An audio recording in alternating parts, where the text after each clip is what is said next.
Selain Martin dan Ariel, sisa generasi kedua yang kaya, yang tumbuh dengan berkecukupan, tidak terlalu peduli dengan Tama, seorang kerabat yang telah jauh dari rumah selama 20 tahun, dan semua orang hanya bertukar basa-basi yang dangkal.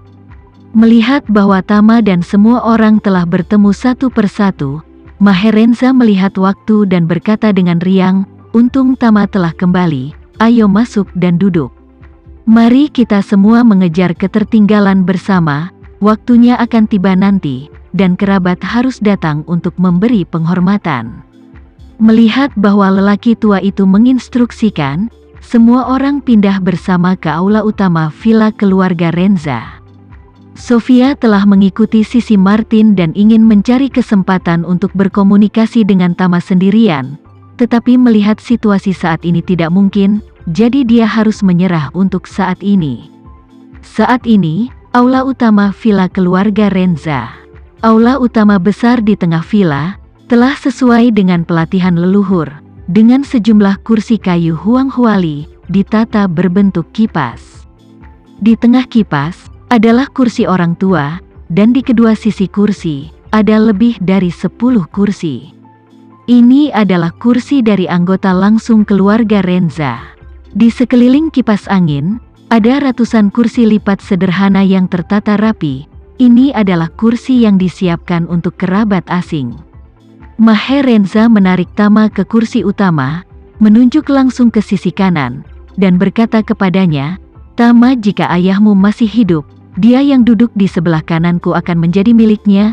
Sekarang setelah dia pergi dan kamu telah kembali ke keluarga Renza, maka kursi ini tentu saja adalah milikmu." Maherenza langsung membiarkannya duduk di sisi kanannya, sebuah gerakan yang langsung mengejutkan semua orang.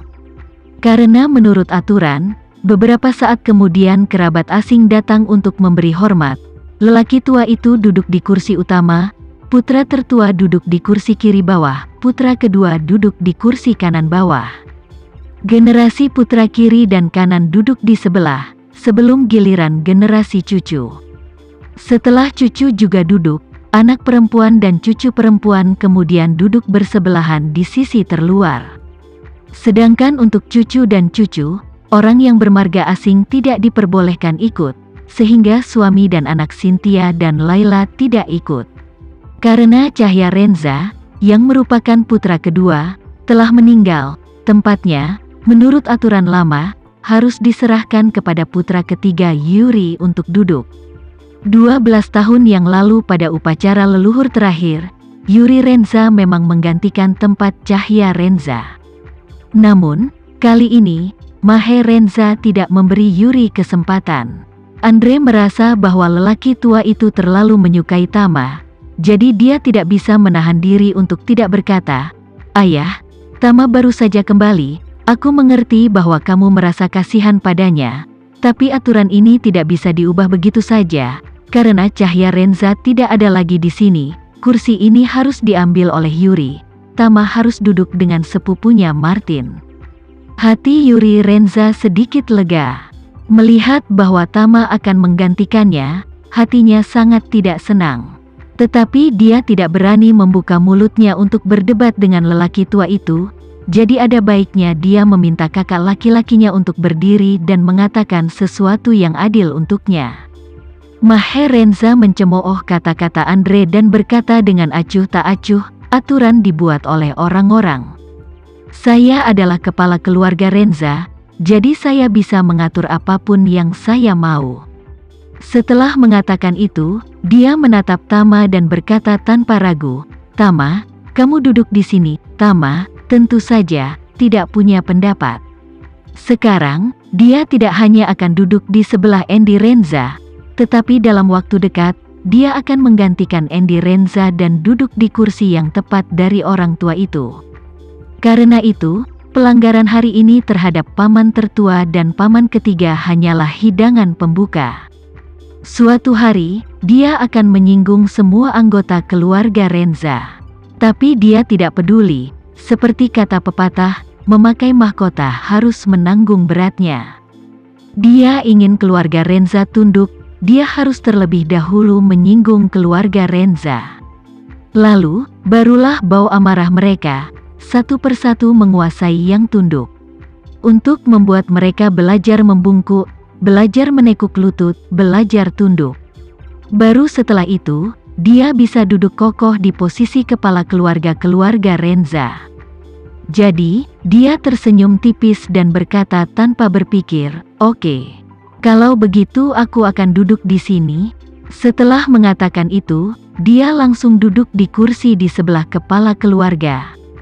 Tidak ada yang menyangka bahwa Tama akan duduk di kursi itu dengan begitu terbuka dan santai. Seolah-olah kursi itu sendiri adalah miliknya.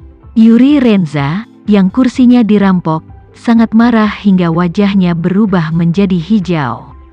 Dia awalnya berpikir bahwa karena Tama adalah pendatang baru, dia pasti menahan ketajamannya, dan bahkan jika lelaki tua itu membiarkannya duduk di kursi ini, dia akan mengambil inisiatif untuk mengundurkan diri dan kemudian mengembalikan kursi itu kepadanya sebagai penatua. Namun siapa sangka, pria ini justru langsung duduk. Hal ini membuat hati Yuri Renza tidak bisa menahan diri untuk tidak mengutuk dengan marah, "Sialan. Bocah ini terlalu mengabaikan aturan. Baru saja kembali dan meraih kursi paman ketiga Anda. Apakah Anda ingin menginjak kepala saya untuk sampai ke puncak?" Penatua Andre juga sangat kesal di hatinya. Dia awalnya berpikir bahwa Tama akan lebih terkendali dan rendah hati ketika dia kembali ke keluarga Renza, di depan lelaki tua itu dan begitu banyak paman. Tapi dia tidak menyangka bahwa Tama akan mengabaikan begitu saja yang disebut sesepuh ini. Andre tidak bisa menahan diri untuk tidak mengutuk dalam hatinya. Tama ini, yang mencuri posisi Yuri Renza, di permukaan, memukul wajah Yuri, tetapi pada kenyataannya, membuat Martin jatuh. Bagaimanapun, dia adalah cucu, baik berdasarkan generasi, senioritas, atau urutan senioritas, dia harus berada di belakang dua adik laki-lakiku, dan juga di belakang putraku Martin. Tapi sekarang, Tuan tua benar-benar membiarkan dia pergi langsung ke Martin, di atas paman tua, dan duduk tepat di depan Pak Tua. Jika lelaki tua itu mendukungnya sejauh ini, itu adalah tanda yang sangat berbahaya. Jika dia menyusul Martin, maka di masa depan, mungkinkah keluarga Renza akan jatuh ke tangannya? Martin sama marahnya. Di keluarga manapun, putra dan cucu tertua adalah yang memiliki kandungan emas tertinggi. Jadi di mata Martin, adik-adiknya, yang semuanya harus mencari nafkah di bawahnya di masa depan, secara alami lebih rendah darinya dalam beberapa tingkatan. Belum lagi adik-adik ini, bahkan paman, dan bibi itu juga. Ketika lelaki tua itu pergi, kekuatan keluarga Renza akan diserahkan kepada ayahnya. Paman dan bibi ini mulai mengembangkan arah angin kerabat. Pada saat itu, mereka tidak juga harus melihat wajah mereka sendiri. Tapi hari ini, lelaki tua itu telah mengangkat Tama ke posisi yang begitu tinggi, yang benar-benar memberinya rasa krisis yang besar. Anggota keluarga Renza lainnya juga tidak puas dengan pendekatan lelaki tua itu, tetapi saat ini tidak ada yang berani mengatakannya secara langsung, sehingga masing-masing hanya bisa menahan diri. Setelah semua orang duduk, Leo mengambil undangan tamu yang ditulis dengan kuas dan menyerahkannya kepada Maher Renza dengan kedua tangannya, sambil berkata dengan hormat, "Tuan, untuk upacara leluhur ini, ada 791 anggota keluarga Renza dari seluruh dunia, dan daftarnya ada di undangan ini."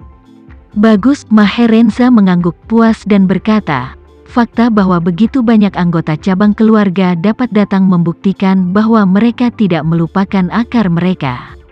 Leo menyerahkan undangan lain dan melanjutkan, "Tuan, perwakilan kerabat yang datang untuk memberi penghormatan hari ini totalnya 136. Mereka semua adalah kepala cabang keluarga Renza dan putra dan cucu tertua. Daftarnya ada di posting ini, dan urutannya adalah urutan kunjungan kerabat nanti." Maher Renza mengambilnya, menyapunya, dan tersenyum. Kali ini, ada lebih banyak putra dan cucu pertama dari setiap keluarga daripada terakhir kali. "Ya," Leo mengangguk dan berkata, "Ada beberapa anak muda di dalam.